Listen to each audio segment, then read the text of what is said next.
Hello, my name is David Ades. I'm a poet based in Sydney and the host of a monthly poetry podcast reading series called Poets Corner in association with WestWords in Parramatta in Sydney's West.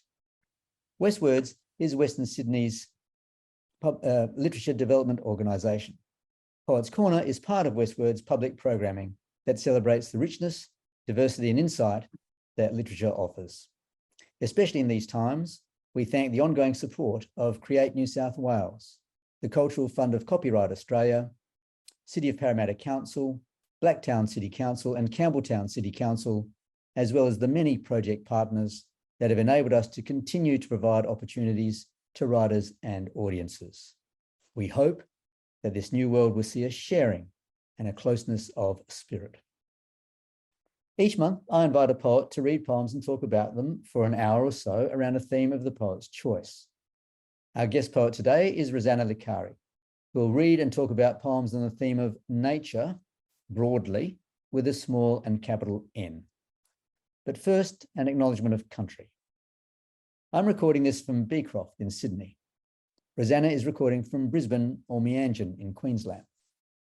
I would like to pay my respects to and acknowledge the elders, past, present, and emerging, of the Wallamita people, the traditional custodians of the land in Beecroft, and also of the Turrbal and Yagara people, the traditional custodians of the land in Meanjin, and to acknowledge also that they are the sovereign owners of their land, which has never been ceded or given up. Rosanna E. Licari has an Istrian Italian background. Her poetry collection, An Absence of Saints, with University of Queensland Press, won the Thomas Shapcott Manuscript Prize, the Anne Elder Poetry Award, the Wesley Michel Wright Award, and was shortlisted for the Mary Gilmore Award. She is the poetry editor of the online journal Stylus Lit, which can be found at www.stylus.lit.com. And she teaches English to migrants and refugees in Brisbane, Meanjin, Australia. Her latest book is Earlier with Ginninderra Press, and Rosanna will be reading poems from that book today. Hi, Rosanna, and welcome to Poets Corner. Hi, David. Lovely to see you, and thank you and WestWords for the opportunity. Oh, you're very welcome. Now, I'm intrigued by your theme. I'm not sure what nature broadly with a small and capital N means. What did you have in mind when you came up with that theme? I know it kind of sounds like a political party, but I was trying to work out what it is that I really like talking about. And I guess when I talk about nature, I talk about nature with a capital N, and it's about the natural world or how things come about. So it could be evolution or animals, say. And then there's the other nature that I like to talk about, and that is human nature, as well as the nature of things, how things happen, what's happening. So that's why I said it was very broad, David. Yeah. Well, you've answered my next 5 questions. Go ahead. I'm all ears. Yeah. So you're reading from Earlier, Mm-hmm. with this beautiful DNA sequence cover. Which I suppose gives us a clue, that's a bit of nature there. And the book takes a very long historical view through the ages. So you've mentioned sort of evolution. You're looking at nature through the lens of evolution and time and history. It's all in there, isn't it? Yes, it is. Yes, that's right. So I guess when I write poetry, it's a way of making sense of the world. And when you write, I don't always want to write about my feelings, even though I think I've chosen some more personal poems to read today as well. But it's a way of capturing everything in the sense of how I see the world and I relate to the world. And I guess you're not looking at anything in isolation, really, because what you're saying is that all these different kinds of natures, the human nature, the natural world, evolution, time, it's all interconnected. And so the broadness of the theme is referencing that the interaction and the interconnection between all those different kinds of worlds, human, animal, natural worlds. Is that right? Yes, that's right. And I think we are all interconnected, humans, animals, the environment. I think it's important for us to know that we are connected so we can look after our land, our earth, our universe. Yes, and one another. And given that we are now experiencing the hottest month on record, apparently, Yes, pretty relevant, isn't it? yeah, it's pretty scary. It's pretty scary. Yes. Did you want to say something about how the poems in the book generally address your theme? So when you write, you have to write about something. So I'm not really that interested in writing about myself or particularly my feelings all the time. So when you write about something. So when I came up with the idea of the book, it was really, I did want to talk about evolution. How do you write about those things? Because that was a bit of a challenge for me. And the first poem of the book is called Earlier, which is quite a long poem, and it's probably better read alone than read aloud. I think it'd be quite hard for the audience to listen to that. But so I took that as a starting point and then tried to write about the things that were in the poem and spread that throughout the book. So I talk about the beginning, the creation, and then I go through evolution, how I write about evolution. And then at the very end of the poem, I've got humans looking into the future, looking into the horizon. So that's how I started it. Yeah. Was this poem written during this book written during COVID? This book was written all over the place. So really, some of the poems were written during COVID. I think towards the end, there are some poems that are written during COVID, and also just, I think at the start, there's one, I think succession planning was 2020. And so, no, it's never sequential with me, David. It's never sequential. I have that idea of you're going to write this, then you're going to write that, or you're going to write about this. It just doesn't happen like that for me. So quite often I'm at the computer and I want to write about, for example, just say you want to write about a bird, an endangered bird. And so for me to write about that subject, I usually research it because that's not my subject area. So my subject area is language. I mean, I've got a degree in Italian and drama, but I'm fascinated by science and history. So when I write something like that, I have to do the research. And so the poem, it almost sounds like an essay, doesn't it? but it's a bit like that, because if you don't have the facts, you don't have the meta language, well, you got nothing. You've got nothing. How can you write about, I don't know, a marsupial if you don't know about its habits, its descriptions, and all of that? So I tend to immerse myself into the writing like that.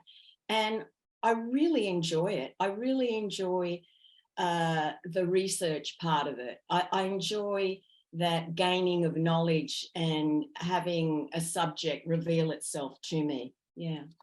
Yeah, I mean, there's quite a lot of sort of a broad range of subjects in the book, and to me, it sort of suggests a sort of very curious mind at work, sort of exploring different things. But I want to change the subject a little bit, because I meant to ask you this at the outset. What is Istrian? Istria. Okay. This is very interesting. So I've got a sort of, what would you call a sort of varied heritage, like everybody else pretty much on the planet, even though they mightn't think they have, unless they do their DNA. So Istria is a peninsula in northeast Croatia.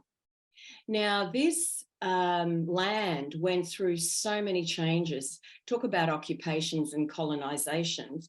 This was how it was. And I suppose anyone who knows the history of Europe, they know that, you know, people, tribes were colonized, fought, beaten, all of that.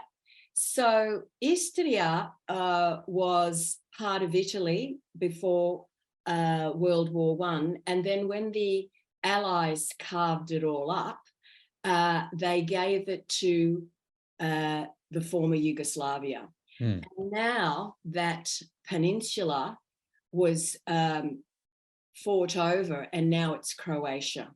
Right. So you can see a little bit of a history lesson for me there. That's in our lifetime. This is what's happened, you know.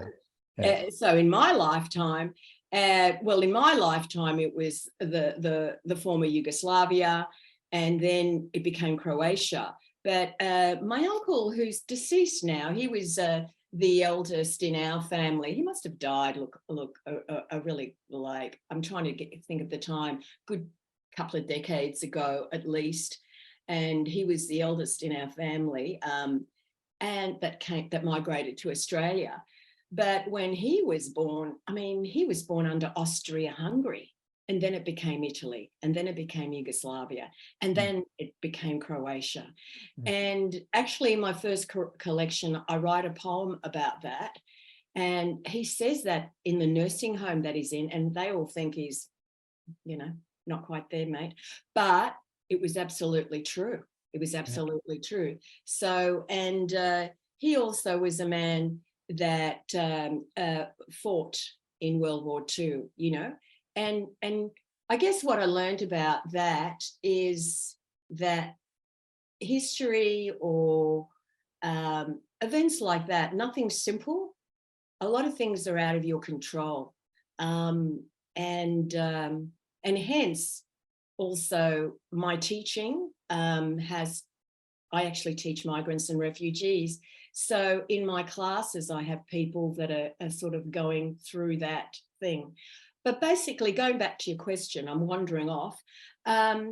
Yes, it was a territory that had been disputed, and now it's back in Croatian hands.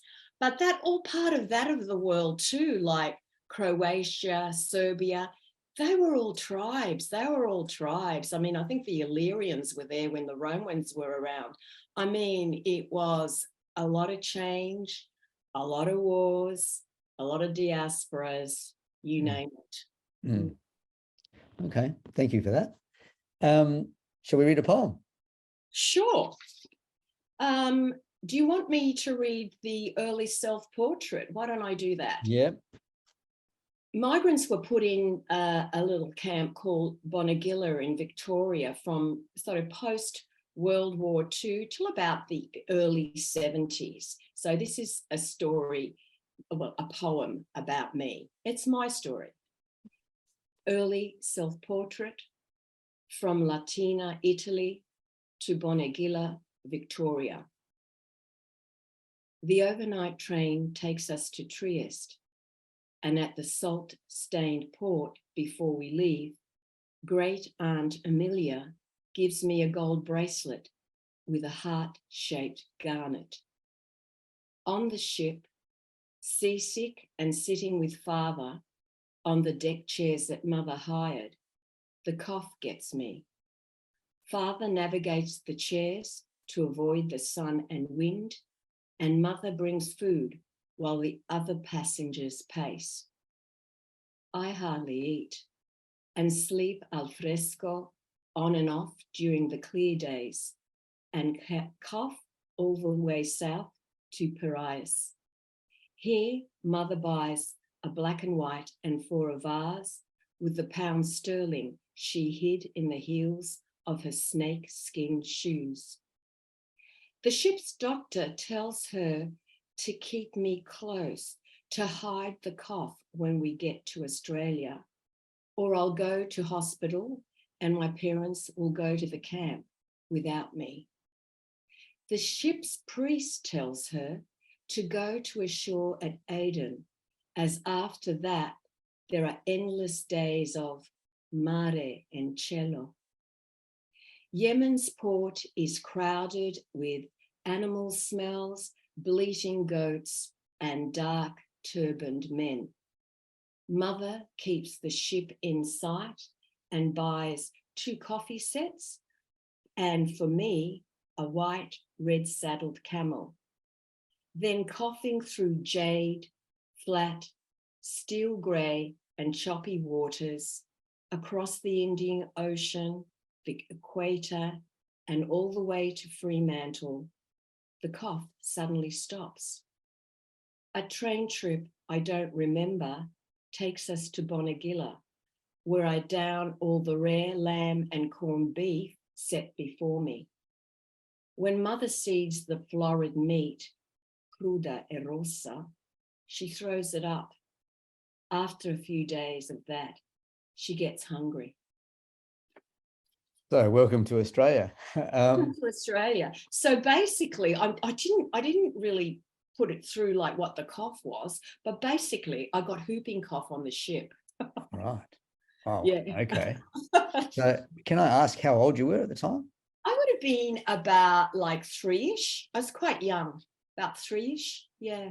And you were able to remember all this detail? How did... I was what I wrote. I remember what I write. I remember. And the hiding the money in the shoes. My mother told me that information. So in my first book was very much about my family. So I had asked a lot about our background to my mother. So that was very much my first book was here. But I remember her giving me this information. But you know how people, they don't always spill the beans, so to speak, until later. And you go, why didn't they tell that before? That was a really good thing. So this is where I put it in. Yeah. Yeah. And what prompted the journey?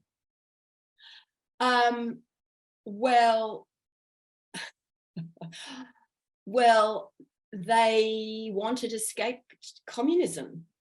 Yeah. They hated the communists.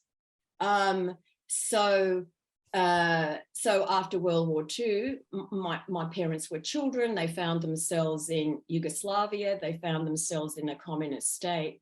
And then that was really kind of interesting too, because again, I only found out things much later, was that my father really detested being there.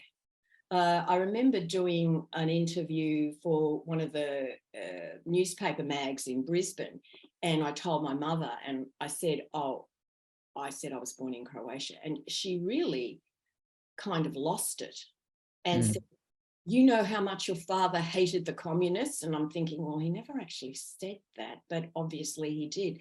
But they wanted a better life. They wanted a better life because at the time there was no freedom, and you know the usual things with an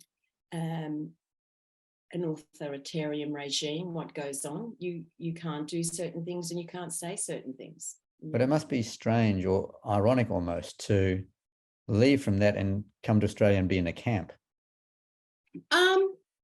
So I wouldn't have known that. But before we left, because so the way she told me the story was like this, that you could get a visa to go to Trieste. So my father was born in Trieste, right? And I was born in the former Yugoslavia, which was called Rijeka. It's called Rijeka, the city I was born. But during Italy, it was called Fiume because there was a river there. Fiume means river. So the way she told me the story was that you could get a visa into Trieste to buy goods or see family, right? But only one person in a family could get it. So they applied, and so we all got out. You know what I mean? So it meant that we were out, and no one knew about it. So we didn't have to do some trek through the mountains and stuff like that with how other people got out of those types of countries or those types of situations. So then we found ourselves in Italy, and then we went through the process there, and we were in about 3 camps there. It was normal to go. So you were in camps in Italy? Yeah, there was La Risiera di San Saba, which was like a rice factory, and converted into a camp. But I heard also there before, like during the war, it was an internment camp, an internment building. And then we went to Latina and then Bari. So we moved around. I have vague memories of that stuff. But going to a camp is not unusual. So for me at the time, well, as I say, I have limited memories of that. But my mother, what she says, that when they wanted to go to either Canada or even Germany, I didn't question any of this, I just sort of listened. And then the opportunity for Australia came up, and they said yes. But we were checked, medically checked. She said that she had to, was physically checked to see if she was well to get a visa into Australia. Yeah. So this is not like, this is not new. Yeah.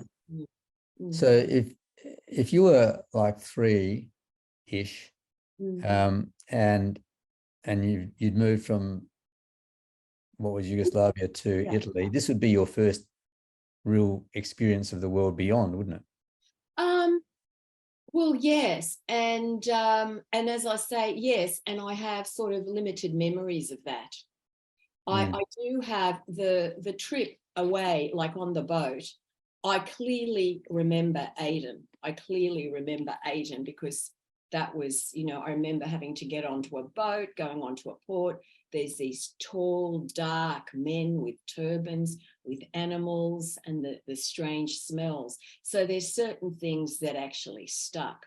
I was going to ask what it was like to return to these kind of recollections so many years after the event and try and put them in a poem.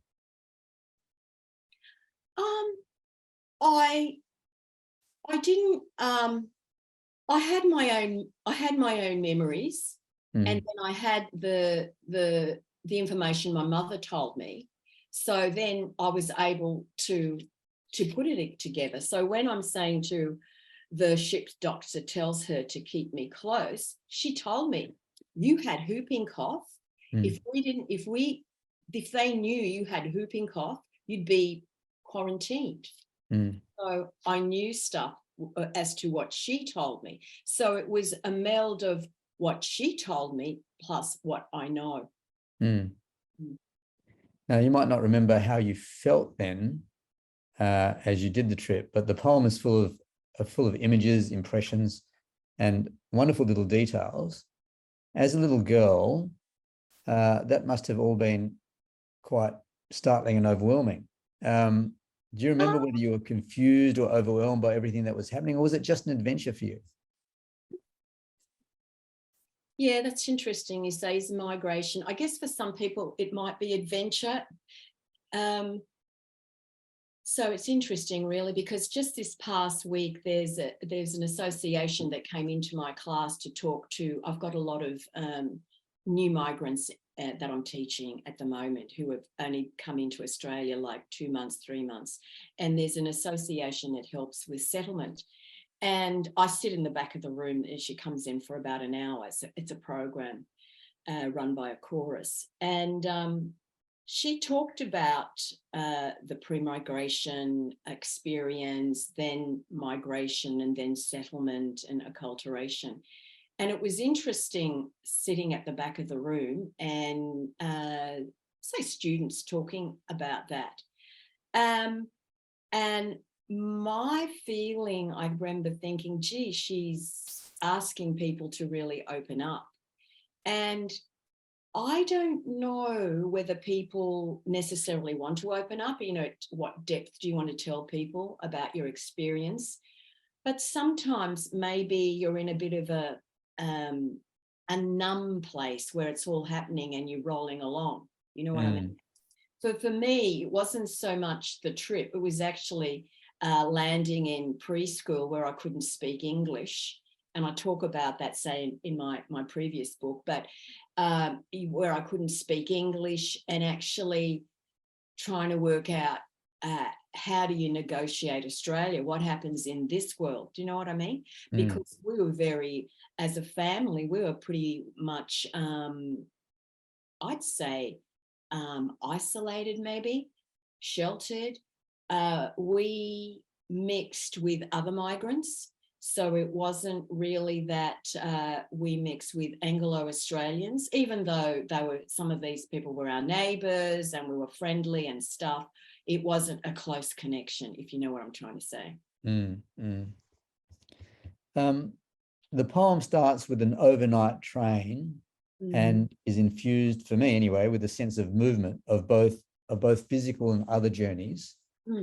I was just wondering what role movement plays in your exploration of nature and in your poetry generally. Movement.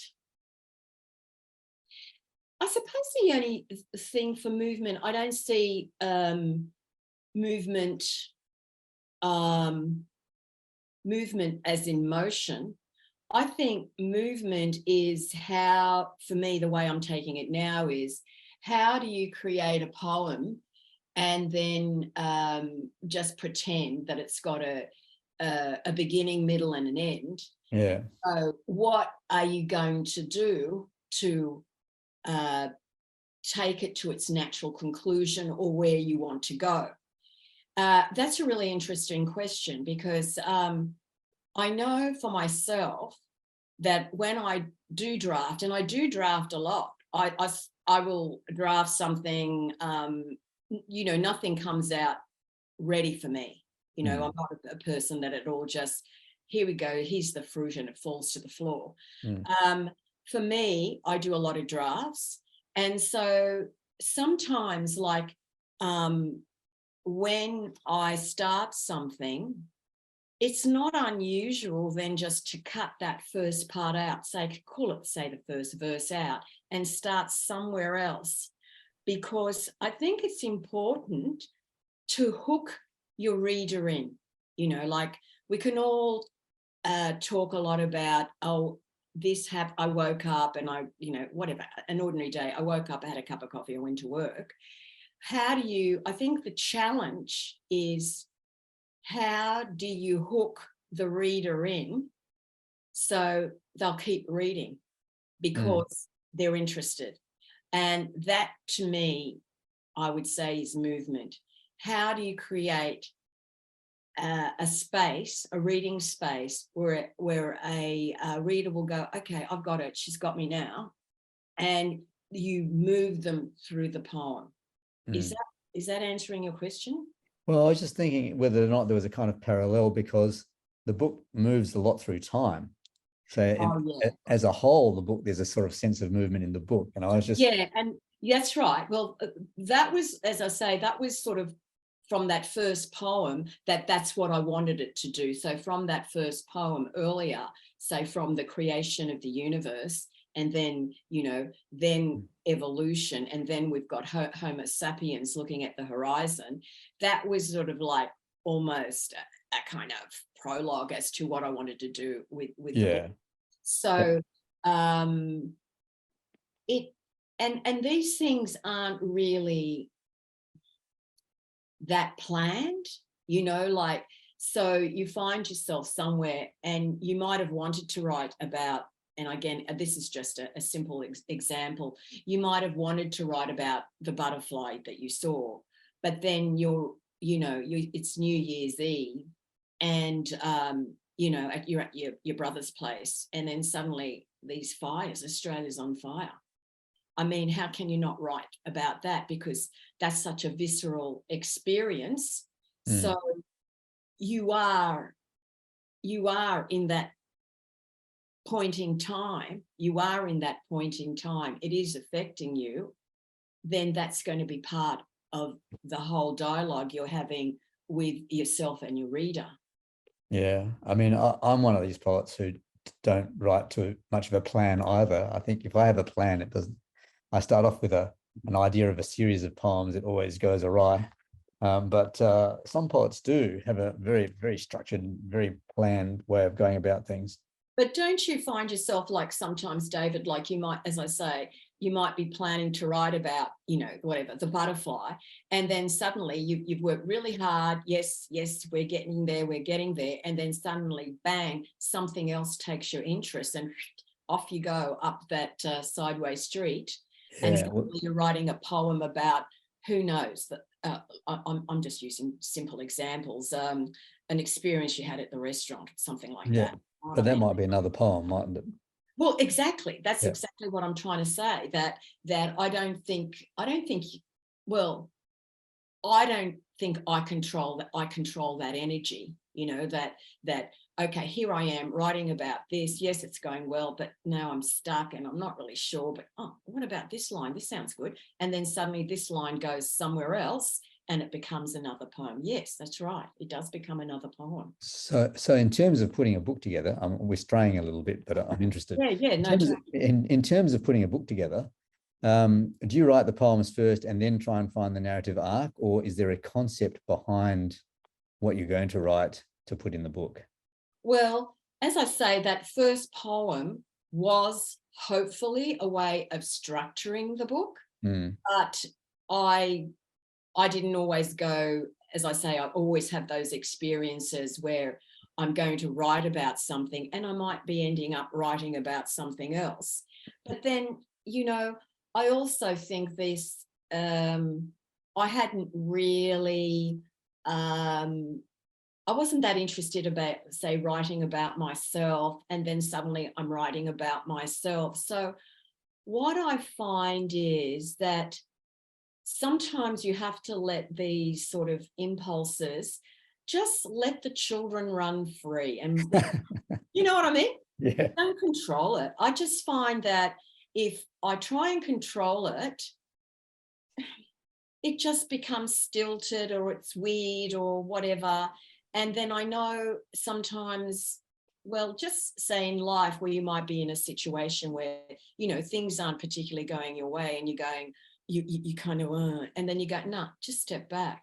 And I actually find that from that stepping back, there's more blossoming than when you're going, I want to control this. You know what I mean? Mm-hmm. That's what I see that's what I see the creative process as, that you need to just give it that room for things to flow. Yeah. All right. Shall we read another poem? All right. Okay. So we were talking about my mother, and as I say, my mother has been very much an informant for me, and I've written about her, and she's given me information about our family and our family history. And this is actually a little bit about her, but also about me. It's called The Hand. This is not unusual. The surgeon draws a Z with a pen to show where he will cut. The lump in the middle of my right palm protrudes like a limpet. It has grasped and fixed itself around the middle finger's tendon, the one that's strong as an octopus leg. Some have said it looks like a closed eye, spooky. The doctor will join my heart, head, and lifelines, and the receptionist vouches for his outstanding embroidery. In my mother's brain, nothing is stitched together. Sinuses collapse and don't form again. Neurons reach for what is left of sense, but meet nonsense, the obscure territories. Some have said the mad have the gift of prophecy. I tell mother about the hand and she claims, yes, I had this operation too. This is not a fact. Don't worry, it will all go well, she continues. I take comfort in the assurance of a demented woman. Yeah. So you've written this as a prose poem, which you also did with the first poem you read was also a prose poem. Yeah, I like And, prose poems. I like yeah. prose. I should write some. Um, about halfway through the poem, I think, yes, no, sorry, go on. Yes. I don't know why I insert myself into these conversations. I shouldn't. About halfway. Well, we're having a conversation. I mean, there's a lot of Australian writers that do like writing, prose poems. Yeah, Yeah. yeah. There's a lot of good prose poetry out there. Um, about halfway through the poem, there is a distinct turn from the hand that you're describing to your mother's brain. With this turn, it strikes me that this could have been written as a sonnet. Did you ever consider writing it as a sonnet? No. Short word. Sure. No. No. I mean, I know some people love a sonnet, and I'm not trying to say it's a good or a bad thing. I do like the flow of a prose poem. So I usually will write like in a free verse and have some sort of standards. And I do like a prose poem, but I don't go necessarily before I start to write, I'm going to write a haiku or I'm going to write this. It doesn't work like that for me. The first thing I'm more interested in is get the thing down, just get the words down, and then everything else will work out itself. That's how I normally do it. Yeah. I think some writers do like to stick with form and say, this is what I want. I'm not like that. Yeah, no, the reason I mention that is because it's a feature of the sonnet to have the turn halfway through. And the turn is very, very distinct here. It's very clear, the shift in the poem from one thing to another. That's why it just occurred to me that it could have been written that way. Now, I guess you segued into my next sort of line of thinking. Poets are constantly making choices. What to put in poems, what to leave out, what language to use, what metaphors, what form the poem should take. Can you say something about that process for you? Does a poem choose its own form in the end for you?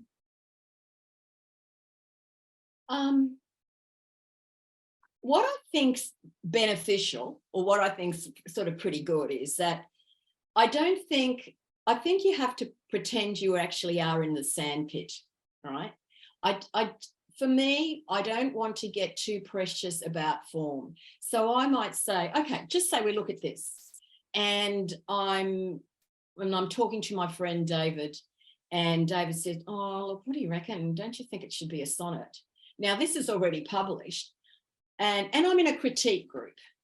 And I might go, yeah, okay. And I'll try it. But I might even do that before I go into a critique group, where I'll try it different ways and see what it looks like on the page and say, this is working better. So for me, it's what works on the page than whether it's a sonnet or a prose poem or not. Do you know what I mean? My thing is, and then I'm also guided by what it looks like on the page. I might say, oh no, I want to break it here, or I want to break it there, or I don't want to break it, or whatever.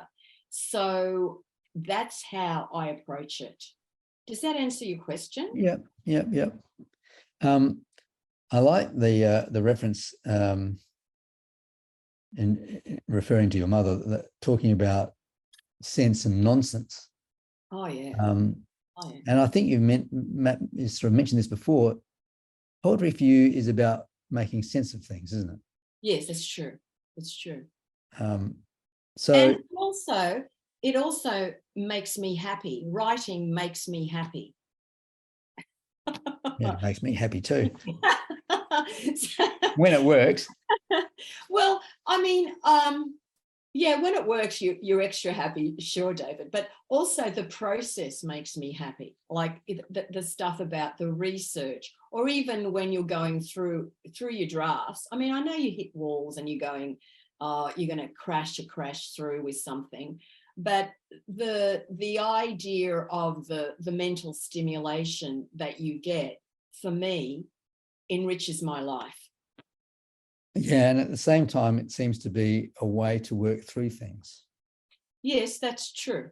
Yes, that's true. That's true. And stitch them together. Like embroidery. Yeah, exactly. I'm struck by the last line. I take comfort in the assurance of a demented woman. Is this poem just about a personal experience, or are you signaling something about the human capacity to take comfort from all sorts of things, whether rational or not? Well, if we go back just earlier to that poem where it says, some have said the mad have the gift of prophecy. So I'm kind of hinting at that. But look, I'm very open. I'm very open to what people say, and I'm open to interpretations. Do you know what I mean? Have I gone off topic? Well, I mean, I like the idea that, you know, people bring their own experiences to the reading of a poem. So every reader will have a different response to it. That's true. That's true. Yeah, that's true. Yeah.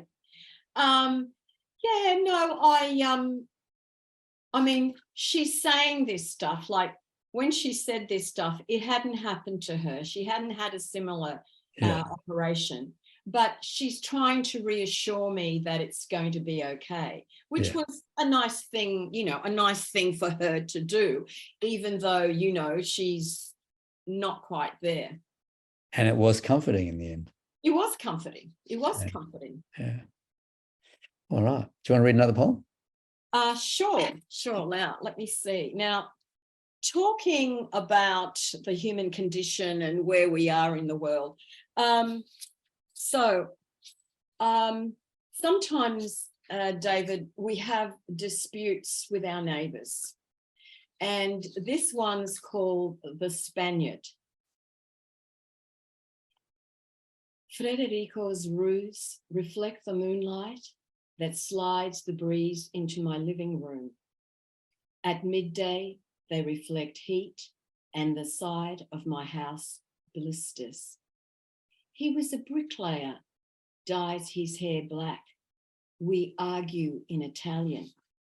It's the trees, it's the leaves. His gutters are full of my jungle.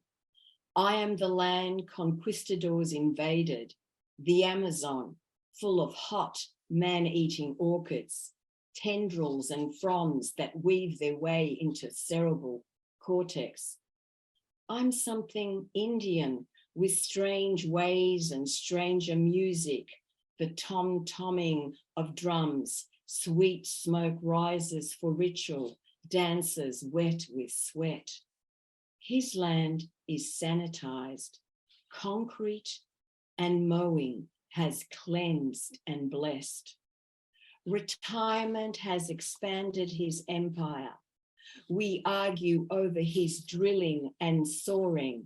His music is tireless, virile. He is Picasso, sculpting the landscape, building workshops, carports, illegal extensions, roofing and re-roofing. Small dogs growl and bark at the fence line. Anna, his wife, tells Cheeky, Bartolo, and what's its name to shut up. Frederico hammers nails into my head at 9 p.m. at night, while their cat, Paloma, angle grinds my cat out of my garden. Yes. Well, now I know that I should not assume that the I in the poem is the poet, should I? But it is. Yes, it is. It is. Yes. It is. So the first thing that occurred to me, I very much enjoyed this poem. The first thing that occurred to me on reading it, Rosanna, was that this was just an old Italian-Spanish enmity working its way out in a suburban Australian neighbourhood. Well, actually, look, the neighbour has since passed, but he was he was a bricklayer and he worked with Italians. And so he spoke Spanish and Italian. And so when there was a thing about why don't I cut all my trees, we had that conversation in Italian. Yeah. Yeah, I sort of thought it was kind of interesting. He learned Italian on the job. Yeah, yeah. But you titled the poem "The Spaniard." Oh yeah. You know, so there's a sort of nationalism. Oh yeah. Oh no. I suppose no. I didn't. Like you're saying that there's some sort of rivalry or tension or whatever. Some sort of transported national dispute all the way over from. No, it wasn't meant to be that way. It was just that everyone knew him as Fred. Fred the Spaniard. So he was it was very obvious. He was very well, as you say, he was a bricklayer, dyes his hair black. I mean, he was very conscious of his appearance, and he was getting on. Yeah. So no, there was no. Are you saying I don't like Spanians? I don't know. I'm just wondering whether I mean, I know. No. I know that some of these. So you'll find Latinos, Italians and Latinos kind of get each other. They get each other. Like even say when I'm at work, you'll have the South Americans, because we do get a lot of students from Central and South America. They get my humor. Do you know what I mean? They get my humor. And then there's some humor is not, is very different or is misunderstood. You have to be very careful when you joke anyway. Yeah. Was this a COVID lockdown poem when you couldn't get away from one another? No, this wasn't. No. So it was written in various times. Like these poems weren't sort of written in the last sort of 3 years. This is no. The only reason I ask is that maybe you couldn't get away from one another and you just stuck with it. But I'm sure he'd find a way of doing a lot of things. He was very I thought he was very what will I say? Resourceful, very resourceful man. Very resourceful man. Did you ever show him the poem, or wasn't it written while he was alive? No way.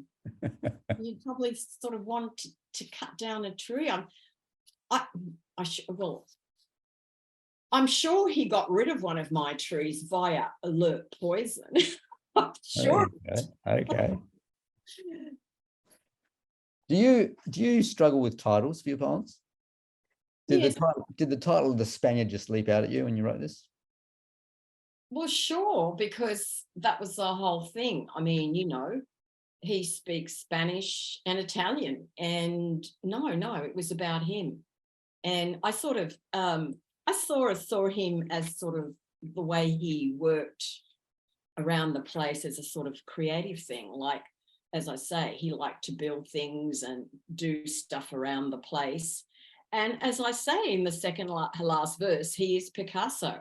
And I mean, it's a slight facetiousness there, but it was actually true. I mean, that's how he created. He did stuff, he built stuff. And I mean, I remember in summer, they'd be working in the garden at midnight, banging around, doing stuff. And I'm going, oh God, I've got to go to work the next day. I've got to get up, and they had no, just noisy neighbours. Yeah. Noisy. You got better neighbours now? Oh, yes. Don't get me into trouble, David. No, yes, I've got some great neighbours. Now, I wanted to sort of extrapolate a little bit. We know that disputes between neighbours can get out of hand. They can be, as you put in this poem, just sort of like a lot of arguing and having that discussion. But it can go on. It can go on for years. Sometimes it ends in court. Sometimes it ends in violence. In this poem, at the end of it, didn't end in violence. No, but nothing is resolved. and you know, nothing is resolved in this poem. And I was just wondering whether you're alluding to the larger issue of conflict and often our inability to resolve conflict as an integral part of human nature. I mean, I can see how you're reading it that way, but for me, I wasn't trying to make a big statement. I was just saying, this is my experience. And I was kind of amused that I was in it, you know, like it was not a situation I wanted to be in. And I was on the back foot with all this, but I could stand outside of myself and say, this is pretty funny, really, even though you don't think it's that funny. It is actually funny. You know, if you saw it on TV in a soap and you had some conflict with a neighbour, you'd be probably on the other looking at the TV and saying, this is really funny. I know what that means. You know, so it was supposed to be more centered on the human condition and this whole idea of how it can also be humorous, conflict. I'm not saying conflict is humorous, but you know, this is how comedy works, isn't it? You try and do something and then it goes wrong and everyone's laughing except you. Yeah. So it's a bit like that. And I think sometimes too, I would like to write I would like to write more things like that because people can relate to it. People can relate to it. And like, I do like reading or watching things that I can relate to. And I go, yeah, I know what that is, you know. Yeah. I mean, everyone's had a bad neighbor experience. Exactly. You know, to degrees. And so again, there's a little bit of that. Well, there is that thing about the human condition, where we are, what happens, you know, humor. Yeah. Okay. Want to read another one? All right. Well, we'll get sad now.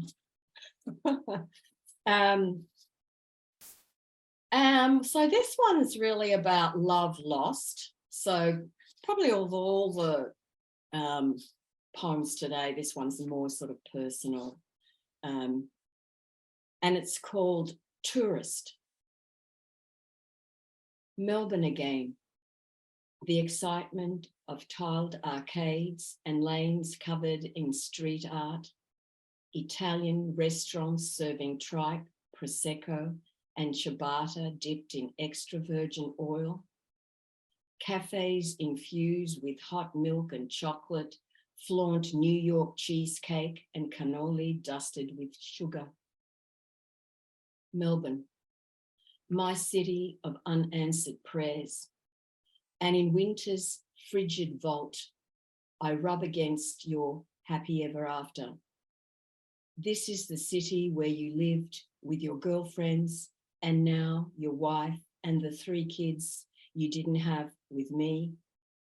I don't cry when we meet in a Collingwood bar for the first drink in years. Outside, the locals manage the weather by playing board games. I look over my gin and tonic, and before me is you, the chess piece that changed everything. One move killed the queen. I don't say anything. I've learned the value of silence. I feel significant, a participant in ritual. I listen to the foreignness of your life, your wife, your talented children, people I've never met. Would you live here? A friend asked later. It's so cool here. It's freezing. Was there a spark? Only the burning desire to say, I never thought you'd leave me so alone. There you go, David. Thank you, Rosanna, for sharing that. Are we all tourists in one another's lives, do you think? Yes. Yes, I suppose we are tourists. I mean, I get to hear a lot about people's, how will I say, relationship issues. And so while I might want to tour or travel, there's definitely travel agents that take me by the hand and drag me into that tour. But we're also tourists to our own memories, aren't we?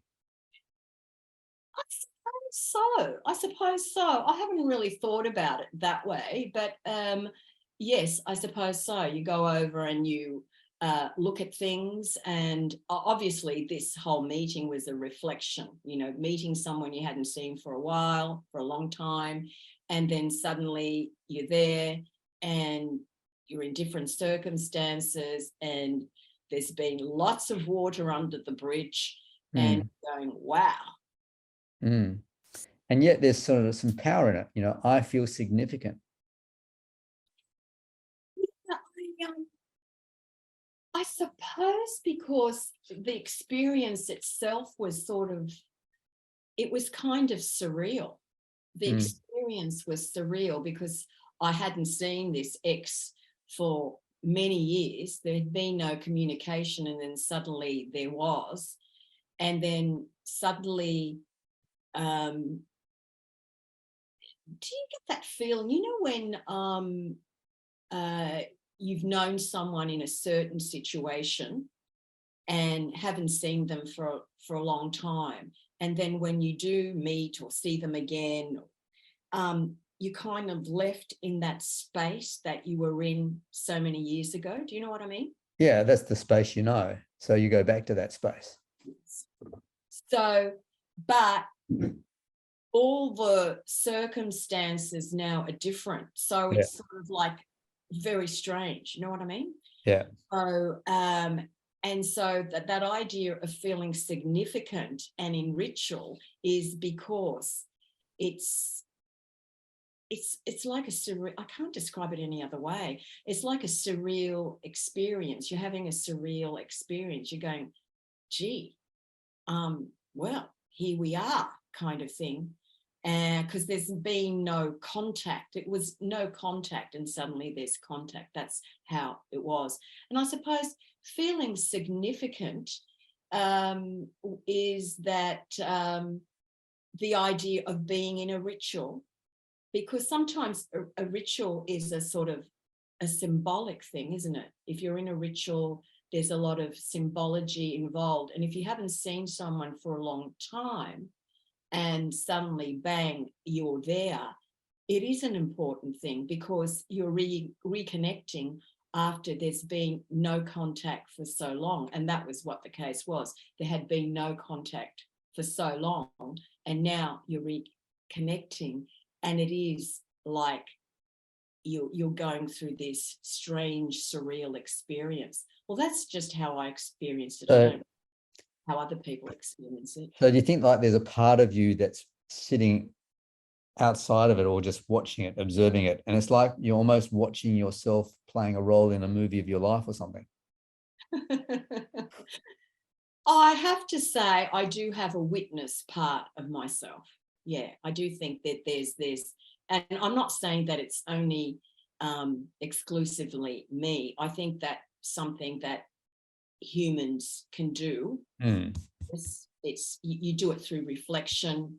Like, for example, like say something simple. You might have seen a friend the night before, and then you say something, and then you might reflect on it, and you're thinking, why did I say that? That just makes no sense at all. Or it was, I don't know why I did that. And so you are looking at what you did, and that reflection is a way trying to be a witness to your actions. Isn't that right? But I was brought up a Catholic. We looked for everything, any sin. No, but do you know what I'm trying to say? Like, you're saying, oh, like what? But I know what you mean. But I also think that when you're writing, and you're writing about yourself, and if you're a person who journals, that's what you're doing. You're processing. This happened, so-and-so said that's it, this happened, so-and-so said this, I said this, and you're processing that experience, and you may be looking at how you could have done it better or how you could have avoided it. Yeah, no, which leads on to my next question, because the question I have is why do we do this? Why do we go back and meet someone we haven't seen for so many years? We can't really leave the past alone, can we? You're probably right. It was an unusual, well, you can't leave the past alone. It was, you know what it was on my part? It was a bit like of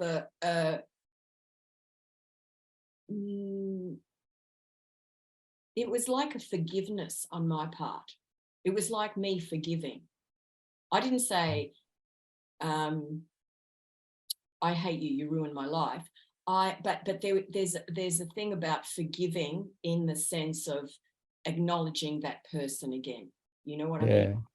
And there's a whole lot of other things at play. Like it could be curiosity, it could be voyeurism, it could be a masochistic impulse, to kick over the dead bones of something. Thank you, Dr. David. No, it was no, I think it was almost like a reconciliation or something. Like, you know what it was for me anyway? It would have been for me, because I know that other person wanted some contact and I was going, no. And I'm a bit like that. If I feel extremely hurt or ill done by, I sort of go, no. And that is really a protection on my part, because I don't want to be hurt. I don't want to be put myself in a difficult situation. But for me, I think it was a moving on, because I could now see this person, right? But I could move on from it and assess the situation where it was in that point of time. So it's a letting go. Yeah, I think so. I think there was an element, I think, of letting go. I'm not sure if it comes across, but when you meet someone or you're in a situation where there are no rules, I mean, there's no protocol here. You meet someone who you were involved with for a long time, haven't seen them for years, it had ended badly, you felt you were the one on the back foot. So it's almost like resolving it too. Yeah. Saying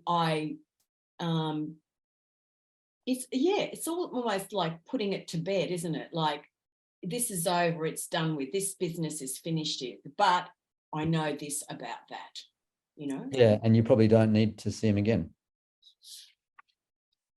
Maybe not. But you might. Maybe not. Yeah. But maybe you have a very casual contact, like whatever. Yeah. If you're in town, you might go, oh, you want a coffee? And that'd be it. Yeah. So, I mean, when I read it, let me tell you what I sensed in the poem. Do you think I was bitter and twisted, David? No. I sensed it's all good. I sensed. No, I'm just playing about. I can tell. I sensed nostalgia. Right? Oh, really? Yeah. I sensed ruefulness. Yeah. I sensed recrimination and sadness, but I sensed unfinished business. And it's like you come along and this is how you finish it, sort of. Yeah. There's a fair bit going on, isn't there? Well, unfinished business. I suppose when you meet someone that all right, okay, let's talk about the human condition. When you meet someone from the past and maybe it ended badly, and it's interesting, do you go over that and have some kind of session where you say, you did this to me, I did this to you, da, da, da, da? Or do you go, well, hang on, is that going to be helpful? Or do we go, drop it, the past is the past, let's move forward? You know what I mean? But I guess here, where I talk about in that last verse, that's a surprise to me. I didn't plan that. That's a surprise to me. That's a surprise, saying how I felt after the end of the relationship. I didn't say that. I wouldn't say that. I don't think that would really help. But sometimes you go into these situations and you don't, there are no ground rules. You don't know. Feelings have lives of their own. You know what I mean? They're like mist and fog. They come and go, and then they appear again, and you go, what is this feeling? Where did it come from? Will you please go away? Didn't I get rid of that one? Yeah.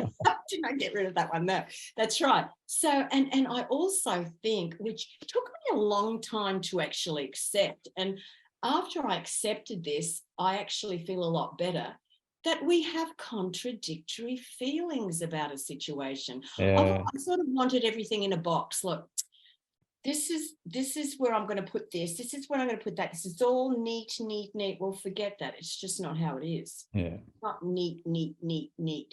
You know, so you might, you know, it's like when you hear people describe people as, you know, being awesome, genius, a bastard, a philanderer, generous, you know, all these contradictory also adjectives applying to one individual. It's the same with feelings. You have contradictory feelings, like, you know, it might be like the mother who wants to help their grown-up child who's 40 and or whatever, and can't get their thing together. This is another conversation I'm having, you know, people have with me, and they feel they want to be a good mother, you know, they want to help the child, and then at the same time they might feel, why have I got this big baby in my house? You know what I mean? Yeah. And so I think this is what happens, and I don't think there's a real answer for that. No, all these things live side by side. They do. Yeah. Now, I know we can't be neat, neat, neat, but can we neatly go into another poem? We can. And so this one was called, so this one I actually wrote in 2020. And it's called Succession Planning, Northern Rivers, Australia, January 2020. Watching TV on New Year's Eve, the South Coast towns are the fireworks, evacuations, smoke-filled air. The skies are red, even black. I cry and paint my face and limbs with calamine lotion. My skin is burning from insect bites, battle wounds from hosing the garden at dusk. There are water restrictions due to the drought, and the forests are burning. Blame spreads like grass fires. I am safe holidaying up north at my brother's house. In the garden, a patch of moving lawn becomes an eastern water dragon, grey-green and banded. She knows who I am. Our intimacy can be measured at about 1/2 metre. She's already tried to eat the bead, a laughing Buddha head, hanging from my mobile phone on the back deck. For days, I've given her food scraps, banana and canned salmon. The dragon has fire within her. On my last day there, she gives me a gift. She digs a hole in the courtyard among the ferns, palms, and heliconias. Then she disappears. In the afternoon, she's back at the hole. The eggs slide out like white pebbles. About 10. She knows heat. The temperature will determine sex. She checks them and begins again. After she covers the eggs, she steps up onto a rock and stands completely still, looking steadily into my glowing face. very topical, given that half the world seems to be on fire at the moment. Well, it's awful. But I remember that really clearly because I was there and I was having a drink, and then I'm watching the television and I'm thinking, I can't believe it. And then I thought, this doesn't augur well. And then bang, COVID. That's how it happened. Yeah. And yes, it was devastating. I just can't imagine what people in that situation would feel like, and feeling so vulnerable and having their property and their belongings taken from them, and all that. It was just awful. I just can't imagine how that would be. The poem starts with bushfires and then ends with an eastern water dragon. Yeah. I love poems that start somewhere and then take readers somewhere completely differently. I like you start reading the poem and there's no way as a reader you would have seen what was coming in terms of the shift into the eastern water dragon. Is that a poetic device that you use a lot to start somewhere and end up somewhere completely differently? What? Sorry, could you say that? Is someone or everyone or what? No, is that a poetic device that you use to start with one subject and end up with a completely different one? I may do. And I have to say that when I like it landing like that, I actually feel satisfied that it landed that way, because even though it's an eastern water dragon and hangs out, near water, it's a dragon. So I like to be able to connect. Yeah, the fire aspect.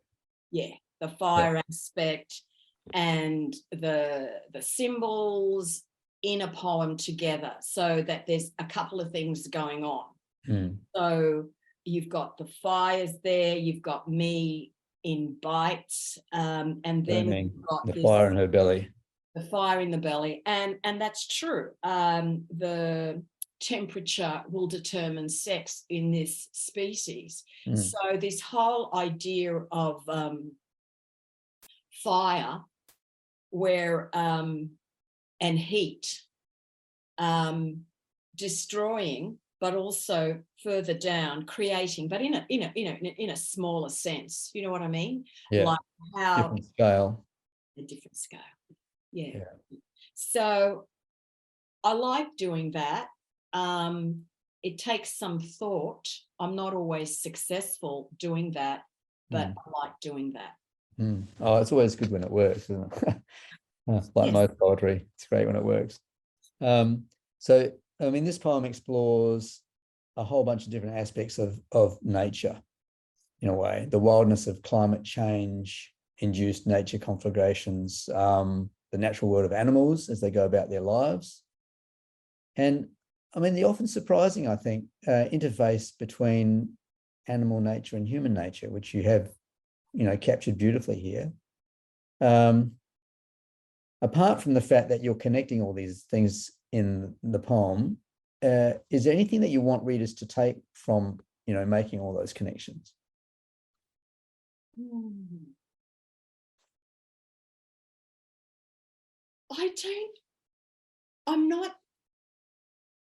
I'm not sort of setting out, like, I'm telling historically how it was, how January 2020 was for me. Yeah. What went down in Australia. Yeah. So there's this whole idea of drought and bushfires at an extraordinary scale. And I'm not affected by that, in the sense physically affected by fire, just the emotional thing, the empathy thing. And then my experience with nature and how I react to that. Like for me, when I see things like that, I'm filled with wonder. I love it. I love looking at how animals are, how they experience their world. So it's more or less me, am I giving a message? In the first part, it's pretty obvious. No one had to give anyone a message because it became pretty obvious in the first part of the poem that everyone was terribly, terribly concerned about what's going on in Australia and on the planet in regard to climate change. Mm. And then as I move through that poem, I'm not really affected in that way, only in the sense that I have sympathy for what's going on, you know, for others, for our country, but also for the world. But for me, it's also this wonder of nature and being able, that nature is able to reproduce itself. Maybe not in any time soon in these burnt out areas, but certainly where I was, that succession, evolution can continue. So that was it. Like, I know some people like to write political poems. I'm not sure that I would say I'm overtly political. I hint at things, but my fear is if I try to write something that's overtly political, it'd be a rant, honestly, and everyone would start crying. They would start crying because I think it's really difficult to write that sort of thing without falling into a sort of preachiness. Yeah. And it's like when you get angry, right? When you get angry, everyone stops listening. Yeah. And so I know I'm quite capable of going into a rant and probably sounding terribly preachy, but I know that I just can't go there. I can't let myself go there. At least not in poetry. No, at least not in poetry. Yeah. But any other way, you know, as I say, that, you know, not helpful. Yeah. No, it's not helpful. I love the line. Our intimacy can be measured about 0.5 meter. Yes. That's great. That's as close as I got. Yeah. But it's good, isn't it? You know, provided the boundaries are observed, there is this acceptance and mutual regard between animal and human that becomes a kind of intimacy. Everybody is comfortable in that space, and so the water dragon can approach, and you can let it approach, and everybody knows what's going to happen. Is that something that's sort of special for you? Did you want to say something more about that sort of sense of intimacy that you felt with the water dragon? I just like, I like observing nature. I like observing nature. So it's a matter if you're going, you know, if you're going for a walk or whatever, I'm fascinated by the natural world, you know, like it's not just, you know, walking outside or being near a nature reserve and it so happens that a whole bunch of water dragons go to a certain area. I just I love the world. I love the natural world, and I love looking at things like docos. I love a doco. You know, I'm more interested in a doco than, say, a soap. I'm interested in how things are, how things work. So, look, something that I saw recently was Flyways. It was a doco about critically endangered waterbirds, shorebirds in Moreton Bay. And I found that very moving. And I feel that we need to protect our environment, and protect our environment is protecting the species, all of the species, flora and fauna in the environment, because we're part of it, we're interconnected. So I feel that very strongly.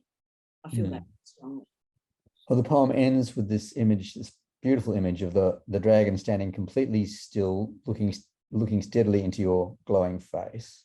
Mm. And you spoke earlier about this sort of sense of wonder. Mm.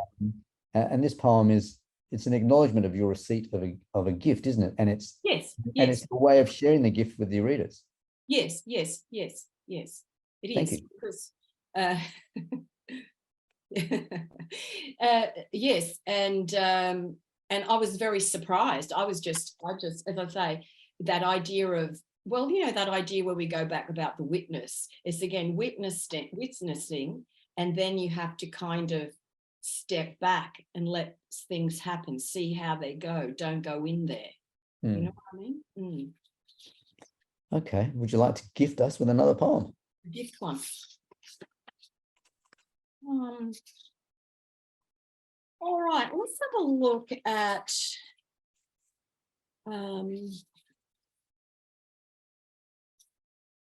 now another one. Again, this idea of how the world, how the world works, and again with evolution, which is an interest of mine.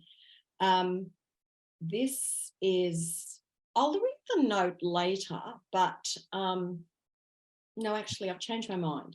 In 1974, an anthropologist and his student discovered some hominid bones that would change the human family tree. Okay, so this poem is about that, and it's called Finding Lucy, Ethiopia, 1974. Asleep in the tent, Johansson's dream is a mix of bone shards, psychedelic dust, and fragments of lyrics from 3-chord Beatle choruses. Yes, yeah. Hadda. This place has to be full of hominid bones.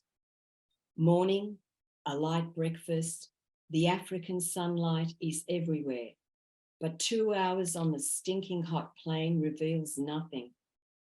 Johansson tells the grad student he wants to go back to the small gully that they had already checked at least twice before. Why not? In the dusty sediments, he finds a few horse teeth, the skull fragment of an extinct pig, antelope molars, some monkey jaw, all in all, just bits. Yeah, nothing to sing about. Midday and shirt sticks to skin.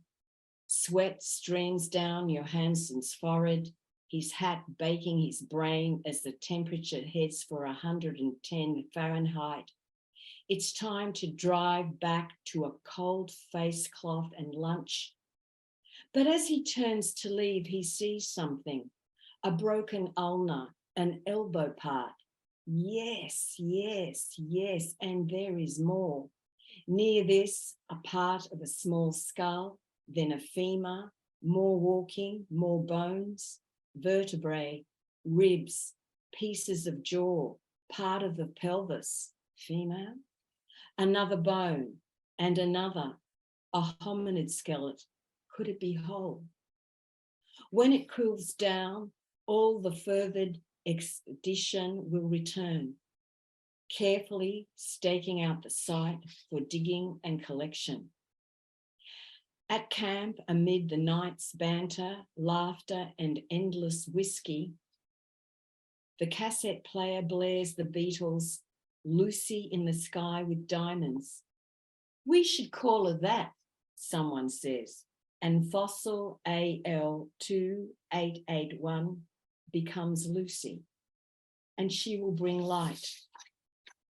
Hours and hours of working on the bone jigsaw. It's obvious weeks later, no duplication. It's one mother of a hominid, only one. 40% of a 3.2 million year skeleton that tells Homo sapiens that our ancestors walked before getting a big brain. Australopithecus afarensis, southern ape from the Afar region. The new species on the family tree. The locals call her Dinknesh, Amarish for you are wonderful. love it, love her. Yes, yes, yeah. Now, I happen to have been 18 years old in 1974, so I remember this. Do you? But not all the details. You talked before about doing research. How much research did you have to do for this poem? Lots. Lots. I ended up even finding some diary where I got the information, and I the way I work is that I might just sort of cut and paste bits and get sort of cut and paste links so I know where I am onto just a draft copy. But it actually I had to go right through, and then I found that delightful thing about the party afterwards and Lucy in the Sky with Diamonds and how someone said, call her Lucy. That was all sort of, anecdotal information that I found in some kind of remote diary in a remote part of the internet. It's on Wikipedia now. Is it? It is. I didn't see that. I don't go to Wikipedia for information. Like if I'm looking for information, actually, I shouldn't say that exactly. I might, just to see if I wanted to get an overview, but I didn't go in that direction. So there's lots of online scientific journals that are quite reliable, that you can get information from, like online, like Life Science, Nature. There's a whole bunch of stuff that you can subscribe to and then search through to get information. So I can't remember exactly, but I know the stuff about Lucy in the Sky with Diamonds. I didn't go to Wikipedia. I found it somewhere else. So I'm interested in, the genesis of poems, because the genesis of poems. Yeah. We're talking evolution, genesis. We could write about. There's so many things to write about. How do you choose one subject and another? What drew you to this story? Because again, that was part of the thing of the collection, where I wanted to talk about evolution, and that for me fitted in nicely, very nicely. And I also like it. I like the subject matter, but it fitted in nicely as to how I wanted the collection to go, at least have this interspersed with this stuff. So in that introductory poem, where I go from pretty much the Big Bang to Homo sapiens looking at the horizon and moving forward, and this idea of moving forward also being evolution, this fitted in with that. So, but and I find that sort of thing fascinating. I just find that sort of thing fascinating anyway. Yeah. I mean, I love the idea that was the experience of Johansson in this. You're looking for something, and what you find is possibly what you're looking for, but it's almost an accidental find. He was looking, but it was only as he was turning to leave. Yes. He happened to glance back, and he spotted it. It could have so easily have been missed. It was just one of those sort of accidents that, and often, very often in science and in archaeology, discoveries are made like this, almost accidentally. Yes, that is true. And I've also got another poem where I do talk about finding things too. It's not unusual if you do read or about how people discover things too. There is accident involved. There's accident involved, but also intuition. So and they still wouldn't have been discovered if they weren't looking. True. Where the focus goes, the energy flows. True. But it's that thing I was telling you about creativity too. And I think it's not only just creativity, but do you know when, again, that stuff that I was saying, to say, if you can try and control something too much, you're in here. But you block it. when you step back, you just go, boom, then there's some flow. I mean, I, I'm not, this is just what I know as a human about how things work, that if you step back and just let it go, then there's all this wonder around in lots of areas. But yes, I do agree with you. The idea of you looking, but then there's an element. Would you call it luck? Luck? No, I don't know what I'd call it. Serendipity. I don't know. But yeah, just to give you good. another example, I was intrigued to try and find out what response there was from the Beatles to the naming of Lucy after the song. I don't.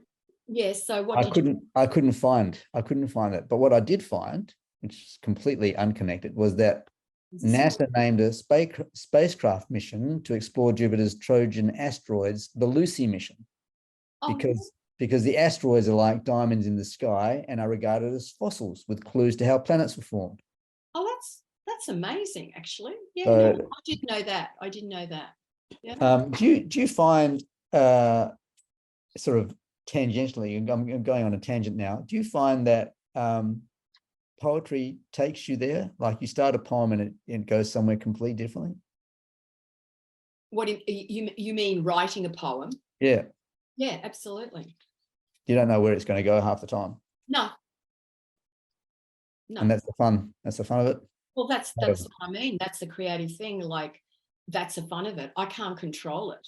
I might say I want to, okay, I'm writing about something at the moment, which I won't say I'm pondering about. I don't like to use, because I think it's sort of part of the creative process. You go, I want to write about this thing, right? So how are you going to come into this thing? And again, what I think I said earlier is that maybe you have to write it several ways, or maybe in different perspectives, and see how it goes. And are you going to write it in sequence? Are you going to start here? Where are you going to start it? So that, I think writing something, a poem, is a journey. I can't tell you where I would start. I couldn't tell you. I'll start, maybe this is when I want to write. This is just right. Don't worry about what it looks like. Just write.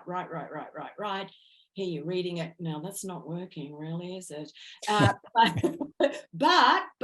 this section is, this section is, this section is. Hey, maybe you join these together. Keep that. Don't throw out the draft. Keep that. What can you do with that? Yeah. That's, I think, how it works. I don't know anyone who, well, no one has told me personally that, they wake up in the morning and they want to write a poem about whatever, a flower, and then bang, it all comes out from top to end perfect. I don't know anyone like that. Maybe people are keeping a secret from me. Do you? No. And I just think, again, I think that's sort of part of the process. And there is an excitement about that. I think if you don't say, I've got to finish it in 10 minutes, it's got to be perfect. I think if you keep away from all of that, then it becomes quite fascinating and magical in terms of where you want to go with something. Or where it takes you. Where it takes you. Yeah. Yeah. Let it take us to another poem. Let us take us. Well, look, I will sing. Now, there was a woman. Let me just write. I'll read you the note. In 2010, Mary Anning was recognised by the Royal Society of London for improving natural knowledge as one of the 10 most influential women scientists in British history. Now, this woman was really overlooked. Okay, the title of this poem is called Mary Anning discovers the plesiosaur, 1824. These objects you dig around seem as normal to you as breathing. Snake stones, devil's fingers, and vertebrates. They are everywhere in the limestone and shale of Lyme Regis. You sell curiosities, but medicinal and mystical. Then one day, a storm reveals something different. You step back. This animal is breathtaking. How did God imagine this monster? A neck tall as a mast, arms and legs that could be oars, a ship of a creature. And who could have believed that God's days were so very long? Mary, no one wanted to believe, let alone have you enter the wood-panelled halls trodden by men and only men, while you held the remnants of the Jurassic between your pick and fingers. So Anning was really one of the first scientists before now. I mean, 2010, having to wait so long to be recognised because of the sexism of the time is actually quite tragic. But anyway, she discovered that in 1824. And other discoveries. That wasn't her only discovery. Oh yes, it's not her only discovery. Many discoveries. But how did you come across her story? I can't remember. I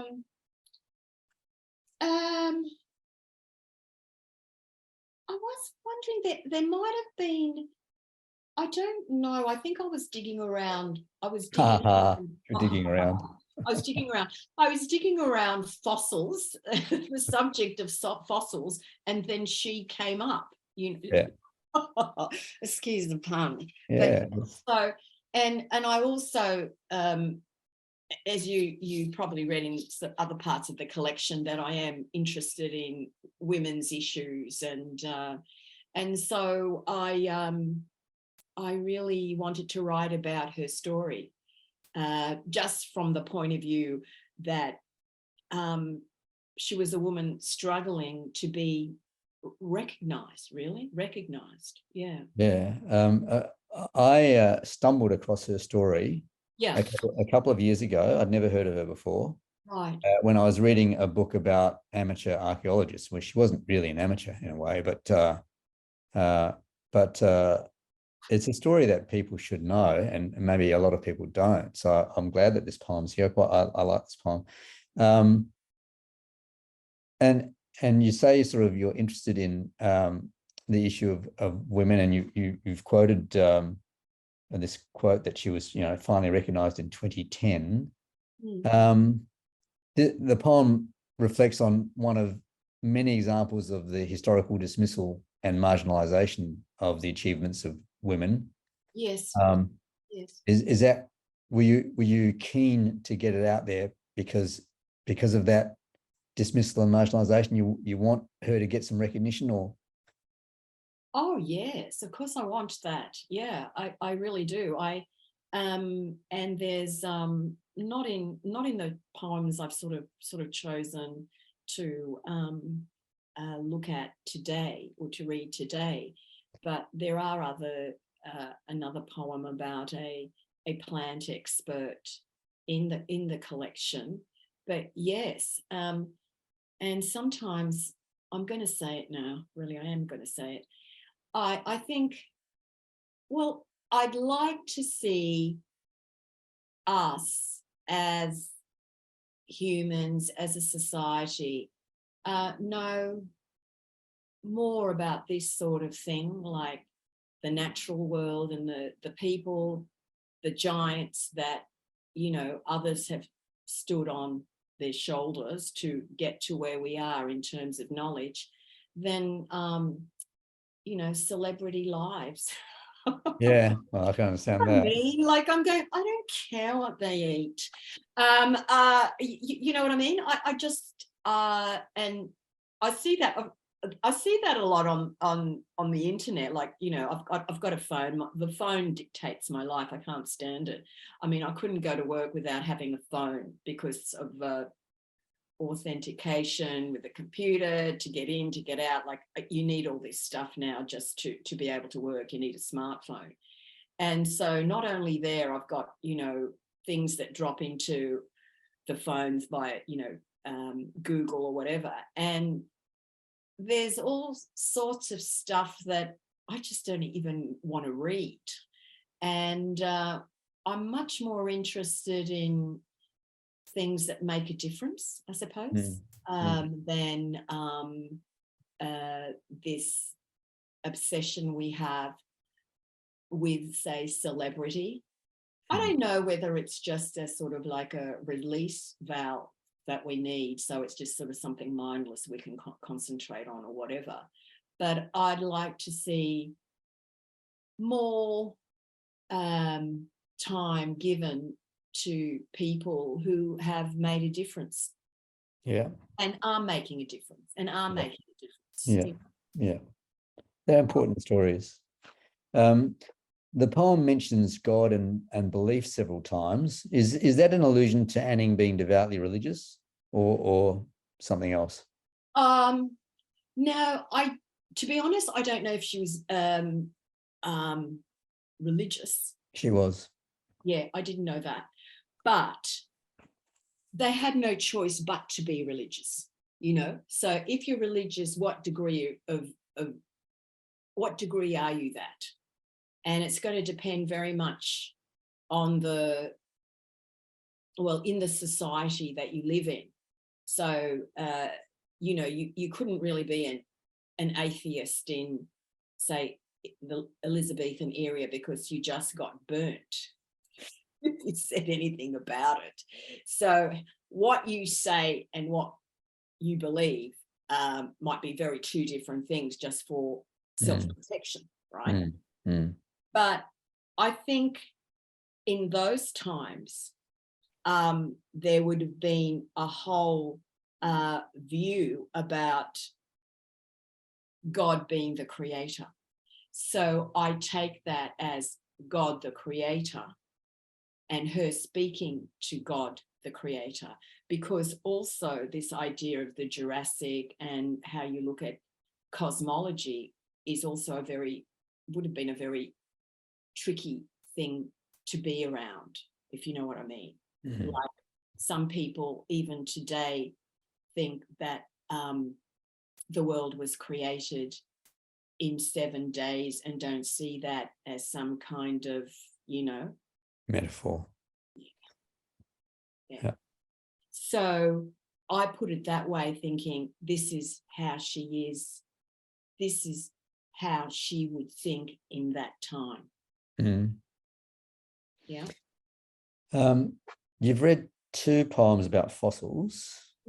And I think, this is a common fascination we all have about fossils, where they're discovered, how they're discovered. They've just found a new one up in northern Thailand of a previously unknown sort of dinosaur. Nature is not just within us and all around us, but it's hidden beneath our feet. It's part of your interest in nature that it contains so many secrets yet to be discovered. I didn't think about it that way. I think we are learning more because the technology is more sophisticated. I'm just open to learning and knowledge. I think actually I am curious. I'm curious about the world, the universe. And so for me, I just find anything like that interesting. It's I find it fascinating, Talk about fascinating. Want to talk about drifters? Sure. Okay, so drifters is about phytoplankton, which forms the basis of the marine food chain, and also produces about 50% of the planet's oxygen. Okay, let's go. Drifters. A mass of water churns tropical waters, reaching a submerged landscape of hulking cliffs and volcanoes along the East Australian coast. The current rushes up time-hardened rock, infusing minerals through the deep, and the water columns shoot towards the light, the upwelling, nourishing the salt water and conjuring the humblest of flora. Phytoplankton, drifting plant, a Greek derivation. The surface is where they bloom, in sunlight. A microscope reveals diatoms fashioned as delicate, sparkling jewels, or curios molded as intricate glass. There is even the mythological, half plant, half animal, dinoflagellates, a creature that can have the tiniest eye or devour their own kind. All these meshed into our existence by the ocean's feeding cycle, plankton, fish, us, we depend on their rhythm. Exhaling, the drifters cocoon the earth with the blue haze we breathe, its inception in the unimaginable past, and their cloud-seeding gas spreads through evaporation, swelling cumuli that wander like pregnant dugongs over humid, verdant canopy. On the rainforest floor, the three-toed tracks of cassowaries, the rumbling weather echoes in their throats. It's a remarkable story, and I didn't know it. So thank you.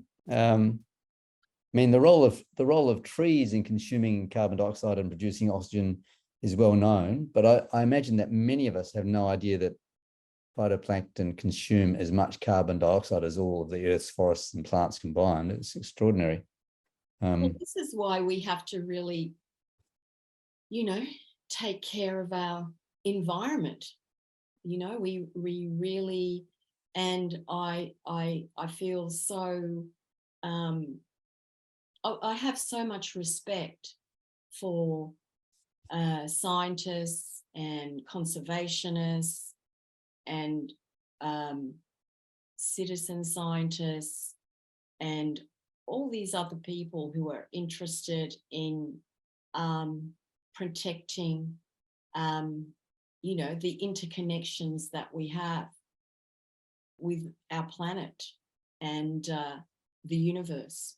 Yeah, and it's a lot more complex and interconnected than many of us realize. And I mean, the first step to protecting it is to actually understanding that interconnection. And so understanding, first of all, the role that phytoplankton play. If you don't understand it, then you can't, if you don't know that it's doing that role, then you don't know that you need to protect it. So nothing happens.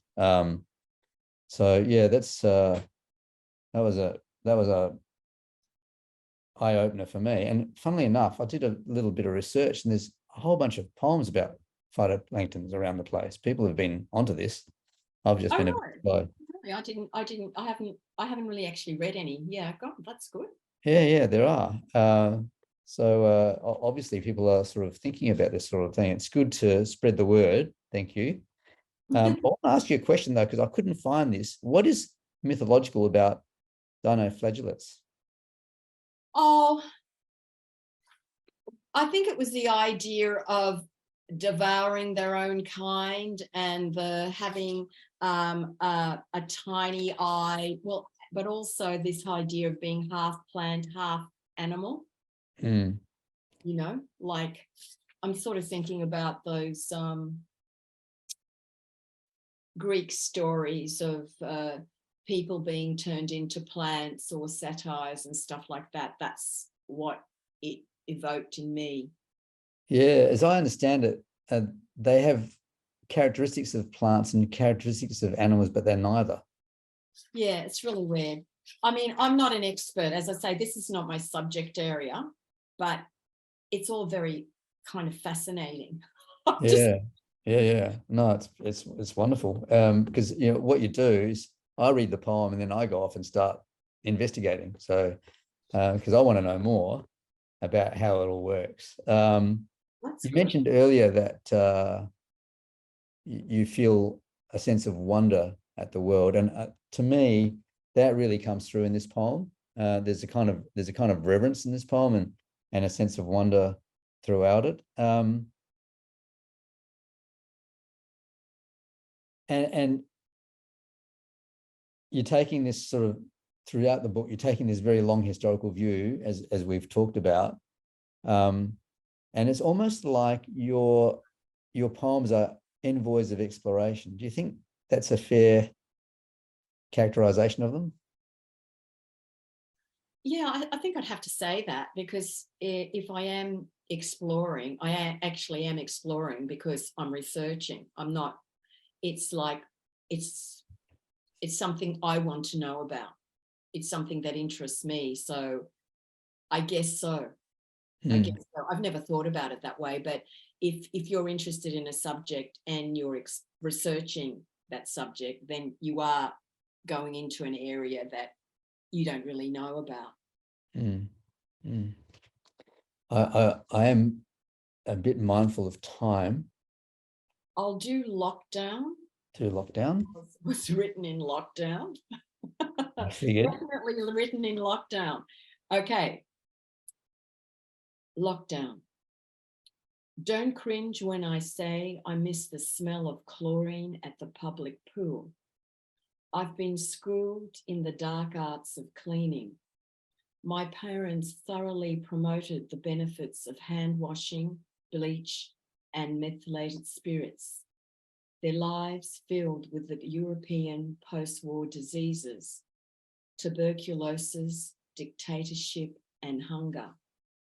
My time has come in a strange way. I have distanced myself socially since a child, so this is natural.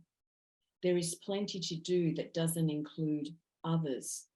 Starting small, I tackle one room at a time, then hone in on the intricacies of dusting and cleaning. Feather dusters, super wipes, and clean rags fill my arsenal with the big guns of domesticity, the vacuum cleaner, the bucket, and the mop. But there's time for distractions, a quick look in a wardrobe or jewelry box, try on a forgotten piece infused with family memories, the coral necklace my mother gave me, a gift my father brought her from a trip to Florence. My tour of duty expands to the outer reaches of the house, the garage and the damp hollow under the kitchen that accommodates the side of the hill. I know now how my father felt when, after he'd shower, he'd say, "Don't touch me, I'm clean." Hidden enemies are everywhere. People on their socially distant walks become potential carriers. Any surface is a battleground. Home is the only demilitarized zone. Cleaning is dark arts.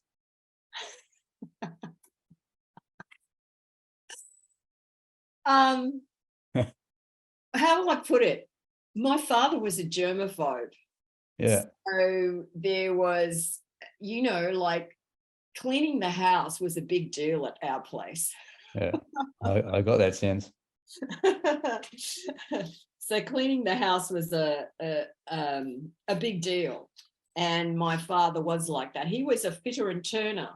And he'd, come home from work and, have a shower and clean himself up and stuff. And he would, if he was even touching a newspaper, that was dirty. So he'd wash his hands after that.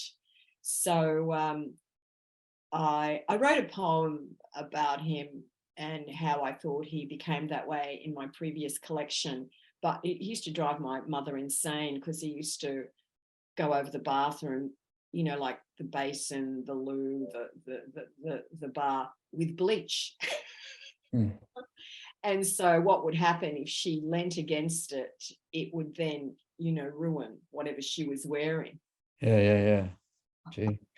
The narrator of this poem finds social distancing natural.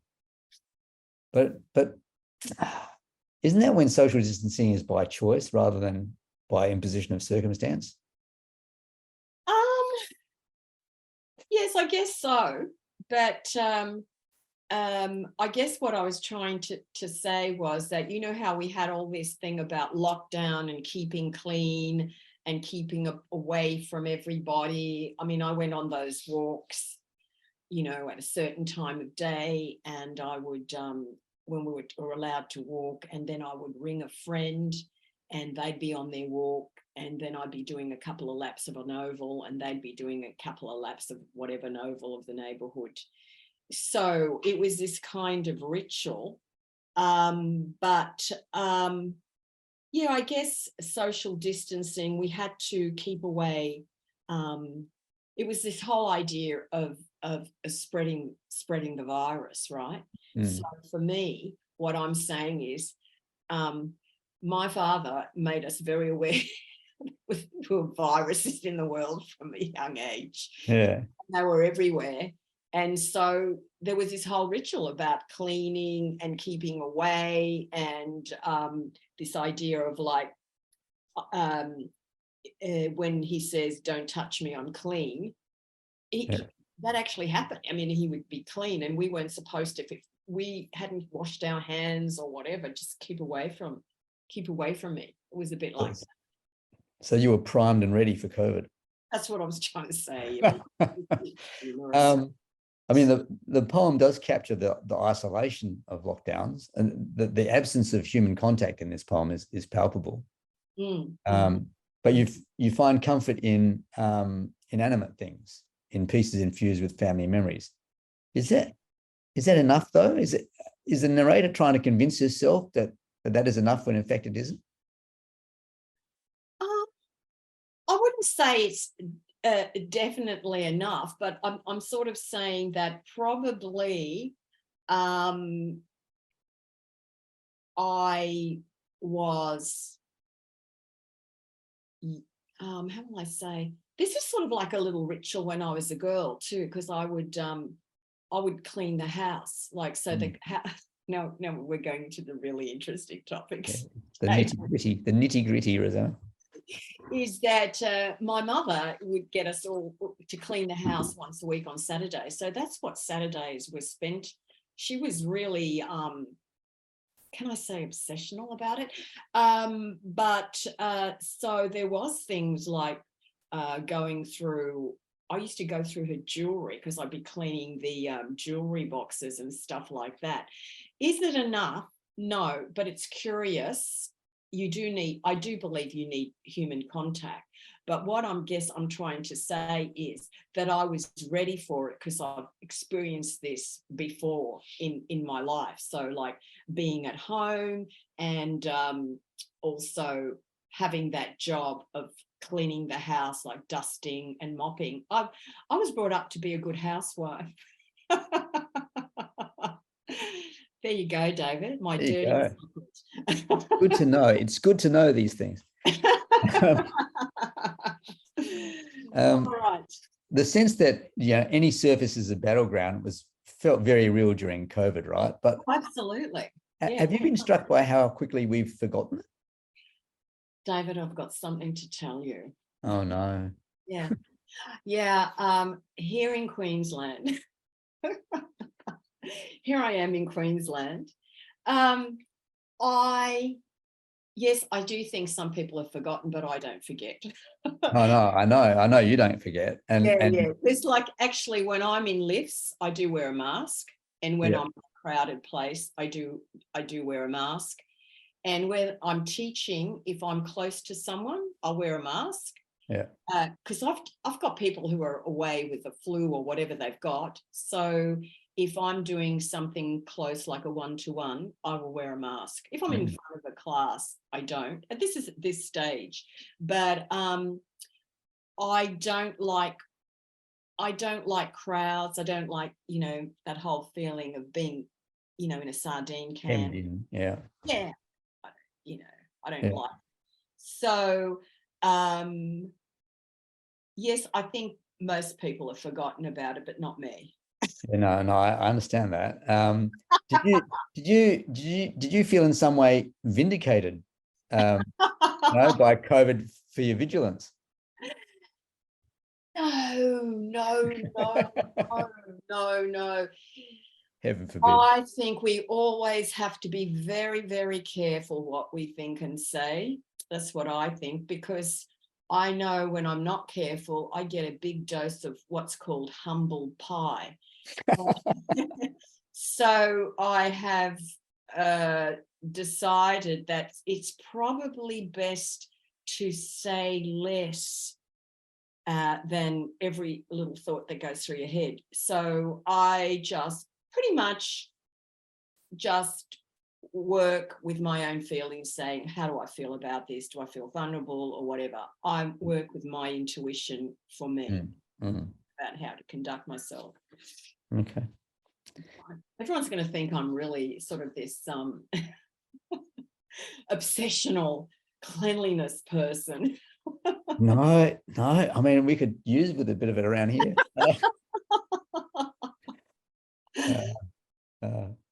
We have one more poem. One more poem. Okay. On this is called this is called Avid Reader, and I live in the inner south in Brisbane, and West End has a very well-known bookshop called Avid Reader. I was wondering about that. Yeah, Avid Reader. Okay. At the book launch, you tell me I look good. Then you say you didn't mean it. And later you say you did. You walk up to the author. He tells you he's in Capalaba. You ask him if he's growing anything. He tells you he smokes kiff every day. He says it's safer than alcohol. He never brings wine now when he sees his girlfriends. You say we'll visit. You two will talk poetry and get stoned. You tell me I'll drive you there. I tell him you're making this up. You tell me you've written a manuscript. It's about your women. You've named them all. You tell me I have beautiful hands. You tell me you'd pay for it, the coffee, if we were lovers. You tell me I am hard. Ouch. I mean, this is a true story, Dave. I'm just thinking I reckon we've all got these stories in one way or another, that there is an art form, I suppose you could call it that, of the cutting remark and the casual insult, and people do it for sport, but there's nothing fun about it. I mean, how did you react to this poem? Do you think I'm trying to make it into an amusing situation, or what are your thoughts on that? I'm just curious now. No, I think it's an exposition of cruelty and meanness, and there is a sort of sense of, that it's probably not linked, but the tall poppy syndrome and cutting people down, and one-upmanship, and always having to have the smart comment, and that permeates Australian culture. Oh, really? You took it like that? Yeah. Okay. And and I don't like it, but I've probably. But you didn't like the way the male poet was relating to the female poets? No. I thought it was horrible. Oh yeah, it is horrible. Yeah, I mean, it's cruel and it's mean and it's unnecessary, it's gratuitous, all of those things. But I guess my point is, it's a part of human nature. And yes. And what I wanted to know is, what can poetry do with that raw material? What, human nature? Well, the cutting remark and the meanness and all that stuff. Oh, No, I suppose, I mean, I wrote this in a way, it's a bit like, it doesn't mention who it was, but it's a bit of a, it's not really a revenge poem, but maybe it is. I don't know. But But it's a release valve. it's a release valve. You're getting out there. You're just getting rid of it. You're just disposing of the damn thing. Yeah. And I mean, and part of me also, I thought, you got to be kidding. Is this really happening? Yeah. Really, it's really happening. So, but I also think, well, I don't know what you think it's mean. I think it's kind of amusing as well. Like, because I'm having a bit of I'm exposing this person. So, and I'm sort of having really a bit of a go at what they're doing, right? Yeah, I'm talking about his interaction was mean. I don't find the poem mean. Yeah. You know, I find the poem, I'm fine with the poem because I can relate, and I think most people would, you know, I mean, there's a poem I've written, which is based on the premise that a woman once said to me, have you ever had two lovers? And then, have you ever had one? So, you know, and I guess the point that that's me. That's me. Yeah. That's I guess well, it's funny in retrospect, and it was mean at the time. But the point I guess I'm making is that these comments stay with you, don't they? I think yes, they can stay with you. That's true. But I also think if it's heavy, if you feel it's heavy, then you have given that person a lot more importance, like you have held them up, and regard and had them in high regard. But if you're that person in your eyes initially you thought was, oh, you know, a little bit sus, you know, they're not really operating on a normal sort of polite level. No, You're clearly. kind of expecting that they're going to say something like that, you know, they are saying that sort of thing anyway. And then when this things comes up, you kind of saying, oh, that's just sort of typical of them or whatever. Yeah. But it depends where you are too, like how vulnerable you are in a situation. I know sometimes there's been people, and we're all fallible, have said things where probably would have been better not to say anything about what they've thought, you know, like that was the thing about you, the thing of talking about humble pie. Yeah. Sometimes, look, you know, sometimes you don't have to give an opinion. You don't have to give an opinion. You can have your own thoughts, and it depends very much how that person will be affected by that. So you might say, oh, I'm not going to say this in your head because that'll upset them, or it's not necessary. Or I remember visiting an older friend weeks ago, and they were saying things that I didn't really quite agree. Yeah. And in my own mind, I was saying, are you going to argue with this person? That's But this is not that though. This is the cutting remark for someone who's playing games with somebody else. And it's all about it's a power trip or whatever it is. Because there's no other reason to do it. It's not called for, it's just done gratuitously. And that happens a lot. And it's yeah. I think it's a different thing that you're saying there. There's no attempt to exercise restraint. It's not what he's thinking. He's going out of his way to say these things to hit a nerve or something. Yes, I suppose so. But I guess, and I'm not sure if I'm going about it in a roundabout way. I mean, you can choose what you say to people because you don't want to hurt their feelings, or you can omit saying something that's going to hurt someone's feelings, or you may say something like that because you do want to affect, because you some sort of effect because you think they deserve it, or it's a serve, or whatever you want to do.